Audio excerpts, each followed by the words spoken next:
British ঐতিহ্যবাহী খাবারের পাশাপাশি ফ্রেঞ্চ স্বাদের মনোমুগ্ধকর সংমিশ্রণ নিয়ে পূর্ব লন্ডনের ওয়াটনি মার্কেটে যাত্রা শুরু করেছে ক্রেপ হ্যাভেন। বিভিন্নধর্মী এই ফাস্টফুড শপ স্থানীয় ক্রেতাদের মধ্যে ইতিমধ্যে ব্যাপক সাড়া ফেলেছে। চিফ রিপোর্টার চৌধুরী মুরাদের রিপোর্টে দেখুন বিস্তারিত। ব্রিটেনে ফ্রেঞ্চ খাবারের সন্নিবেশন করে ক্রেপ হেভেন ফাস্ট ফুডের শপ খুলেছেন ইউরোপ থেকে আগত বাংলাদেশি মুজিবুর রহমান ও শাহিন।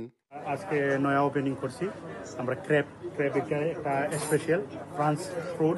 আপনারা আইবা খাইবা, টেস্ট করবা, ইনশাল্লাহ খুব ভালো লাগবে। ওয়াটনি মার্কেটে নতুন দোকান খুলছি, খালিনি করি, ক্র্যাপ করি, আপনারা সবাই আসবেন। And I've tasted their food, so lovely. শুক্রবার পূর্ব লন্ডনের ওয়াটনি মার্কেটে দারুল উম্মার ইমাম মাওলানা আবুল হাসনাতের দুয়ার মধ্য দিয়ে ভিন্ন স্বাদের খাবার নিয়ে প্রতিষ্ঠিত ক্রেপ হেভেন ফাস্ট ফুডের শপটির উদ্বোধন করা হয়। এই বিজনেসটা আলহামদুলিল্লাহ সুন্নতর ভিত্তিতে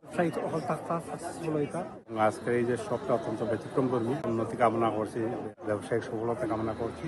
ব্যতিক্রমধর্মী একটা শপের উদ্বোধন করা হয়েছে। এটা খুব সুস্বাদু এবং খুব স্বাস্থ্যকর খানি। আজকে আমরা হেভেন নামে একটা শপ খুলছি উইটনি মার্কেট, উইচ ইজ তাই ইউরোপ থেকে আইসন। আর এই ধরনের শপ আমরা ইস্ট লন্ডনের মাঝে নাই। প্রিয় কমিউনিটি একটা নতুন একটা সব উদ্বোধন করছেন আজকে। স্টুডেন্ট আপনারা আইবা, টেস্ট করবা, বড় সুস্বাদু খানা আছে এখানে। ক্রেপস একটা আছে, ফ্রান্সে এটা খুব প্রসিদ্ধ। এ সময় সম্পূর্ণ হালাল উপাদানে তৈরি এ ব্যবসায়িক প্রতিষ্ঠানের সফলতা ও খাবারের স্বাদ গ্রহণে সকলের সহযোগিতা কামনা করা হয়। নতুন শপটির উদ্বোধনকালে হিতাকাঙ্ক্ষী ও শুভানুদ্দায়ী হিসেবে অন্যান্যের মধ্যে উপস্থিত ছিলেন শহীদুল ইসলাম, জাকারিয়া আহমদ, রায়হান আহমদ, আশরাফুল ইসলাম, সাব্বির আহমদ, কামরুল ইসলাম ও আরও অনেকে। Chowdhury Murad, INTV news, London.